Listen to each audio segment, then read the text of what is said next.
Basically gas laws जो है एक रिलेशनशिप है between given amount of a gas, ठीक है, the study of relationship between volume of a given mass, given amount of a gas and the prevailing conditions of temperature and pressure. हम क्या करते हैं, हम किसी एक वेरिएबल को चेंज करते हैं, बाकी वेरिएबल्स को हम कांस्टेंट रखते हैं, बाकी वेरिएबल्स को हम कांस्टेंट रखेंगे। तो अगर हम गैस के वॉल्यूम के ऊपर टेम्परेचर का इफेक्ट देखेंगे तो हम प्रेशर और नंबर ऑफ मोल्स को कांस्टेंट रखेंगे। इसी तरह अगर हम वॉल्यूम के ऊपर प्रेशर का इफेक्ट स्टडी करेंगे तो हम टेम्परेचर और नंबर ऑफ मोल्स को कांस्टेंट रखेंगे। अगर हम वॉल्यूम के ऊपर नंबर ऑफ मोल्स का इफेक्ट देखेंगे तो हम टेम्परेचर और प्रेशर को कांस्टेंट रखेंगे। तो सबसे पहला लॉ है बॉयल्स लॉ। तो बॉयल्स लॉ क्या कहता है, the volume of given mass of a gas is inversely proportional to the applied pressure at constant temperature and pressure. और प्रोपोर्शनलिटी साइन खत्म करके हम इक्वल्स और कांस्टेंट लेके आते हैं। दैट इज के अगर हम प्रेशर बढ़ाएंगे तो वॉल्यूम कम होगा, वाई दैट्स वाई सॉरी, जब हम प्रेशर अप्लाई करेंगे, जब हम प्रेशर बढ़ाएंगे मॉलिक्यूल्स करीब आएंगे, मॉलिक्यूल्स करीब आएंगे तो वॉल्यूम कम होगा। और यहां पर हमारे पास एक और रिलेशनशिप है प्रेशर इधर आके वॉल्यूम के साथ मल्टीप्लाई हो जाएगा तो पीवी जो है वो एक कांस्टेंट वैल्यू है। तो ये बॉयल्स लॉ की एक और स्टेटमेंट है कि जैसे आप प्रेशर जैसे मर्जी चेंज करो, पीवी की वैल्यू हमेशा कांस्टेंट रहेगी, पीवी की वैल्यू हमेशा कांस्टेंट रहेगी। सो अगर आप मुझे बताएं वॉल्यूम और प्रेशर में इनवर्स रिलेशनशिप है, तो जब हम वॉल्यूम और प्रेशर में ग्राफ बनाएंगे तो जब भी हमारे पास इनवर्स रिलेशनशिप है तो हमारे पास क्या हमें स्ट्रेट लाइन मिलेगी या हमें कर्व मिलेगी? जब भी हमारे पास इनवर्स रिलेशनशिप होगा तो हमें स्ट्रेट लाइन मिलेगी या कर्व मिलेगी? तो याद रखना है जब भी दो वेरिएबल्स के दरमियान इनवर्स रिलेशनशिप होगा तो हमेशा हमारे पास एक कर्व आएगी। तो यहां पर वॉल्यूम और प्रेशर के दरमियान जो हम ग्राफ बनाएंगे तो ये हमें एक कर्व मिलेगी। और चूंकि इस दौरान हमने टेम्परेचर कांस्टेंट रखा हुआ है तो दैट इज आइसोथर्म। तो ये वो ग्राफ है जो हम कांस्टेंट टेम्परेचर पे हासिल कर रहे हैं, तो दैट इज आइसोथर्म। अब यहां पर बड़ी इंपॉर्टेंट बात है, अगर हम टेम्परेचर इंक्रीज करें, लेट से ये जो ग्राफ मैंने बनाया है, ये मैंने ग्राफ बनाया है 0 डिग्री सेंटीग्रेड पे।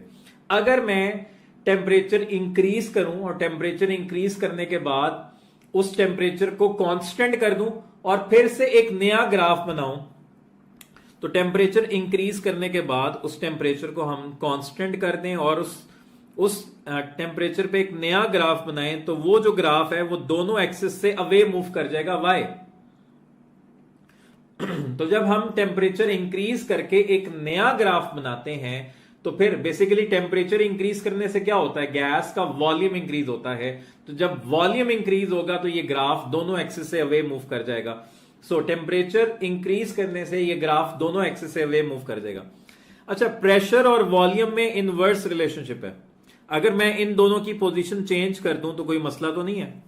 अगर मैं इन दोनों की पोजीशन चेंज कर दूं तो कोई प्रॉब्लम तो नहीं है? नहीं, अभी भी प्रेशर और वॉल्यूम में इनवर्स रिलेशनशिप है।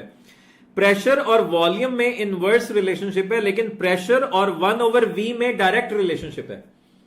प्रेशर और 1/v में डायरेक्ट रिलेशनशिप है। तो अब हम ग्राफ बनाएंगे प्रेशर और 1/v के दरमियान। तो जब भी डायरेक्ट रिलेशनशिप होगा हमेशा हमारे पास एक स्ट्रेट लाइन आएगी। तो अब हमारे पास एक स्ट्रेट लाइन आएगी और लेट से ये ग्राफ हमने बनाया है 0 डिग्री सेंटीग्रेड पे। अब हम टेम्परेचर इंक्रीज करेंगे और टेम्परेचर इंक्रीज करने के बाद उस टेम्परेचर को कांस्टेंट कर देंगे और फिर से एक नया ग्राफ बनाएंगे। तो टेम्परेचर इंक्रीज करने के बाद अब जो हम ग्राफ बनाएंगे ये ग्राफ प्रेशर एक्सिस की तरफ मूव कर जाएगा। वाई? टेम्परेचर बढ़ाने से वॉल्यूम बढ़ेगा लेकिन 1/v कम होगा।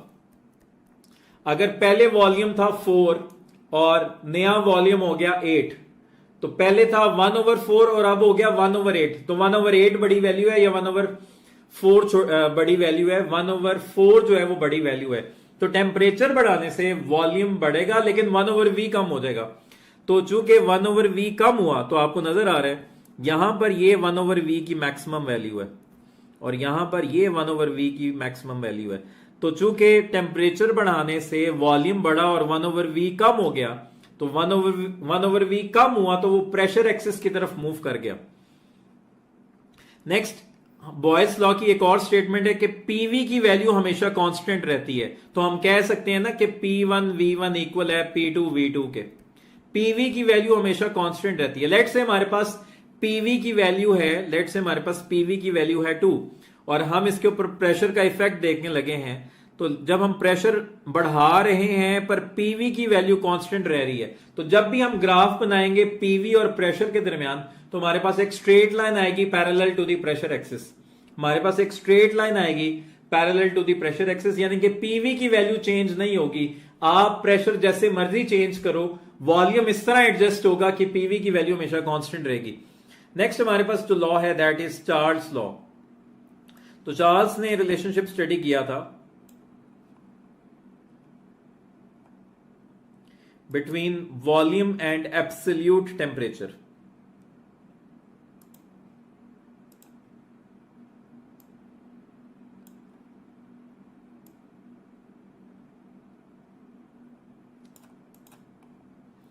हाँ जी, चार्ल्स लॉ, इसने रिलेशनशिप स्टडी किया था between volume and absolute temperature. Volume is directly proportional to absolute temperature at constant pressure and number of moles. इस दौरान प्रेशर भी कांस्टेंट रखना है, नंबर ऑफ मोल्स भी कांस्टेंट रखने हैं। तो टेम्परेचर बढ़ाने से वॉल्यूम बढ़ता है, वाई?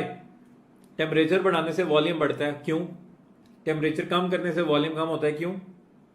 तो बेसिकली टेम्परेचर को हम कैसे डिफाइन करते हैं, व्हाट इज टेम्परेचर? तो जब हम बच्चों से क्वेश्चन करते हैं कि व्हाट इज टेम्परेचर, तो बच्चे जो हैं वो फिजिक्स की डेफिनेशन बताते हैं कि फिजिक्स में जो टेम्परेचर की डेफिनेशन पढ़ते हैं कि द डिग्री ऑफ हॉटनेस और coldness of the body, degree of hotness और कोल्डनेस ऑफ द बॉडी। लेकिन यहां पर केमिस्ट्री में ये डेफिनेशन नहीं है। केमिस्ट्री में डेफिनेशन क्या है? The average kinetic energy of the molecules. The average kinetic energy of the molecules is called temperature. तो बेसिकली जब हम किसी बॉडी का टेम्परेचर बढ़ाते हैं तो उसमें मॉलिक्यूल्स की काइनेटिक एनर्जी इंक्रीज हो जाती है। तो जब काइनेटिक एनर्जी इंक्रीज होगी तो गैस के मॉलिक्यूल्स में बहुत ज्यादा कोलिजन होगी, तो लिहाजा उसके मॉलिक्यूल्स एक दूसरे से दूर जाएंगे तो वॉल्यूम इंक्रीज होगा।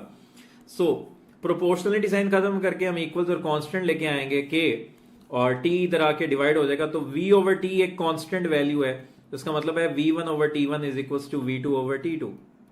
v1 over t1 is equals to v2 over t2। v over t हमेशा एक कांस्टेंट वैल्यू है। अब यहां पर एक क्वेश्चन, दो क्वेश्चन अराइज होते हैं कि अगर हम टेम्परेचर को कम करेंगे तो वॉल्यूम कम होगा, तो क्या अगर हम टेम्परेचर कम करते जाएं तो क्या वॉल्यूम जीरो हो जाएगा? क्या ऐसा पॉसिबल है कि हम एक टेम्परेचर कम करके गैस का वॉल्यूम जीरो कर दें?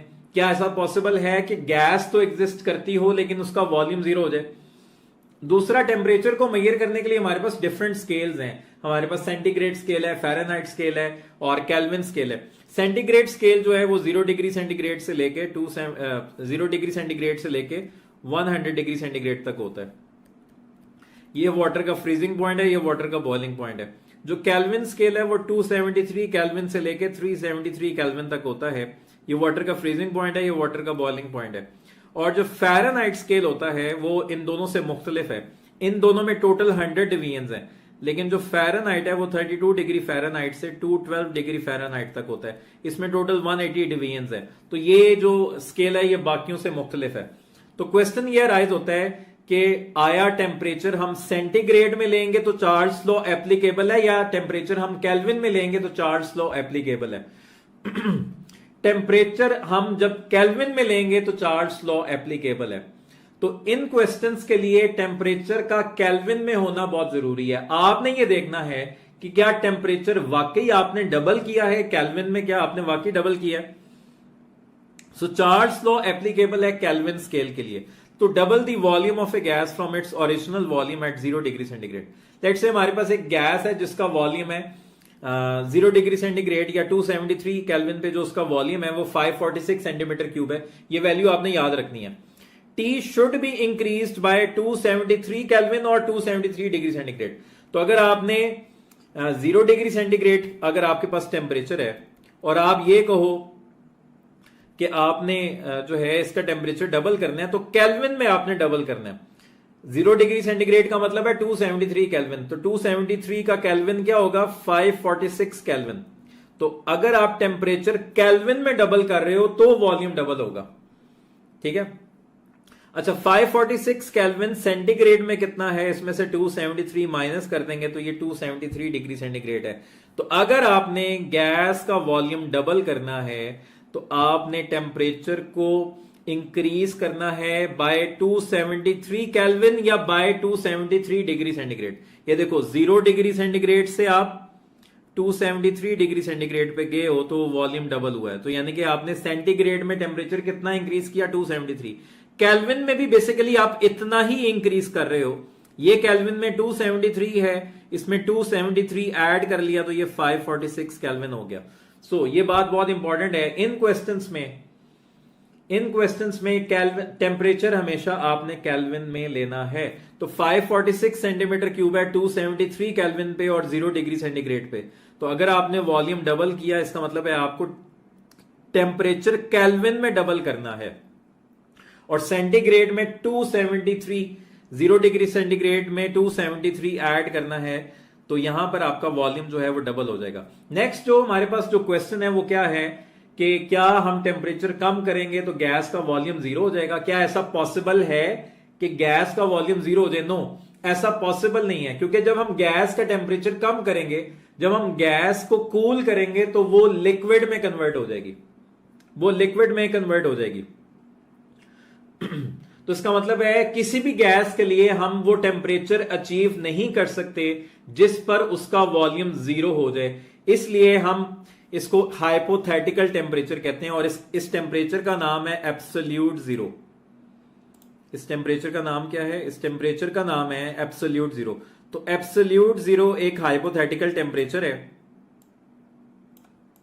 एब्सोल्यूट जीरो एक हाइपोथेटिकल टेम्परेचर है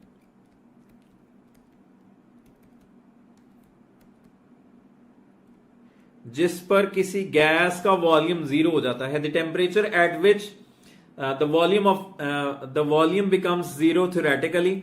और इस पे ये इतना कम टेम्परेचर होता है कि इस पे मॉलिक्यूलर मोशन बिल्कुल सीज हो जाती है। मॉलिक्यूलर मोशन वुड सीज और काइनेटिक एनर्जी बिल्कुल 0 हो जाती है। तो ये एब्सोल्यूट जीरो से रिलेटेड ये क्वेश्चंस पूछे जाते हैं कि एब्सोल्यूट जीरो क्या होता है। ये वो टेम्परेचर है जिस पर किसी गैस का वॉल्यूम थ्योरेटिकली 0 हो जाता है, असल में ऐसा पॉसिबल नहीं है। और इस पे मॉलिक्यूलर मोशन बिल्कुल स्टॉप हो जाती हैं और जो काइनेटिक एनर्जी है वो 0 हो जाती है। और एब्सोल्यूट जीरो की वैल्यू है क्या? एब्सोल्यूट जीरो केल्विन में 0 केल्विन है, सेंटीग्रेड में -273.15 डिग्री सेंटीग्रेड और फ़ारेनहाइट में -459 डिग्री फ़ारेनहाइट है। तो ये तीनों स्केल्स में इसकी वैल्यू आपको पता होनी चाहिए। एब्सोल्यूट जीरो की वैल्यू क्या है? 0 केल्विन, -273.15 डिग्री सेंटीग्रेड या सिंपल -273 डिग्री सेंटीग्रेड और -459 डिग्री फ़ारेनहाइट। अच्छा, अभी हमने बात की जब हम टेम्परेचर केल्विन में लेंगे तो चार्ल्स लॉ एप्लीकेबल है। तो जब हम टेम्परेचर केल्विन में लेंगे तो उसको हम एब्सोल्यूट टेम्परेचर कहते हैं। तो यहां पर चार्ल्स लॉ की जो स्टेटमेंट है, the volume of a given mass of a gas is directly proportional to the absolute temperature. तो जब भी आपसे पूछा जाए व्हाट इज एब्सोल्यूट टेम्परेचर, वो टेम्परेचर जो केल्विन में होगा वो एब्सोल्यूट टेम्परेचर है। Temperature in Kelvin is absolute temperature. तो ये इन दोनों वर्ड्स में आपने फर्क करना है, इन दोनों वर्ड्स में आपने डिफरेंशिएट करना है। एब्सोल्यूट जीरो जो है ये वो टेम्परेचर है जिस पर किसी गैस का वॉल्यूम हाइपोथेटिकली 0 हो जाता है और ये इसकी वैल्यू केल्विन में भी है, सेंटीग्रेड में भी है, फ़ारेनहाइट में भी है। लेकिन एब्सोल्यूट टेम्परेचर सिर्फ वही होगा जो केल्विन में है। तो अब तक जो मिनिमम टेम्परेचर जो साइंटिस्ट ने अचीव किया है वो कितना है? हम कह रहे हैं कि 0 केल्विन जो है ये एब्सोल्यूट जीरो है। तो मिनिमम टेम्परेचर जो साइंटिस्ट ने अब तक अचीव किया है दैट इज 10⁻⁵ केल्विन, यानी कि 0.00001 केल्विन। तो मिनिमम टेम्परेचर जो अब तक अचीव किया है दैट इज 10⁻⁵ केल्विन। नेक्स्ट है हमारे पास एवोगैड्रोस लॉ। एवोगैड्रोस लॉ क्या कहते हैं? The volume of given mass of a gas is directly proportional to number of moles. और इस दौरान हमने टेम्परेचर भी कांस्टेंट रखना है और प्रेशर भी कांस्टेंट रखना है। जाहिर बात है अगर हम नंबर ऑफ मोल्स बढ़ाएंगे तो वॉल्यूम भी बढ़ेगा, नंबर ऑफ मोल्स कम करेंगे तो वॉल्यूम भी कम होगा। तो V/N एक कांस्टेंट वैल्यू है। अच्छा, इसकी एक और स्टेटमेंट है। मेरे पास 2 ग्राम हाइड्रोजन गैस है और 2 ग्राम हाइड्रोजन गैस 1 मोल के बराबर है, तो इसके 1 मोल का वॉल्यूम है 22.414 डेसीमीटर क्यूब, और ये 1 मोल है तो इसमें एवोगैड्रोस नंबर ऑफ मॉलिक्यूल्स होंगे। अच्छा, मेरे पास फिर ऑक्सीजन गैस है। ऑक्सीजन गैस का मोलर मैस है 32 ग्राम, तो 32 ग्राम ऑफ ऑक्सीजन गैस, तो ये भी चूंकि 1 मोल के बराबर है तो इसका वॉल्यूम है 22.414 डेसीमीटर क्यूब, और चूंकि 1 मोल के बराबर है तो इसमें एवोगैड्रोस नंबर ऑफ मॉलिक्यूल्स होंगे। अब इन दोनों गैसेस को मैंने सेम टेम्परेचर और प्रेशर अप्लाई किया, इन दोनों गैसेस को मैंने सेम टेम्परेचर और प्रेशर दिया हुआ है, ये दोनों सेम टेम्परेचर और प्रेशर पे मौजूद हैं, तो हमें नजर आ रहा है ये दो डिफरेंट गैसेस हैं, ये दो डिफरेंट गैसेस हैं, दोनों का वॉल्यूम सेम है। तो अगर दोनों का वॉल्यूम सेम है तो दोनों में नंबर ऑफ मॉलिक्यूल्स भी सेम होंगे, ये बात आपने याद रखनी है। इसको हम दोनों तरह से डिफाइन कर सकते हैं।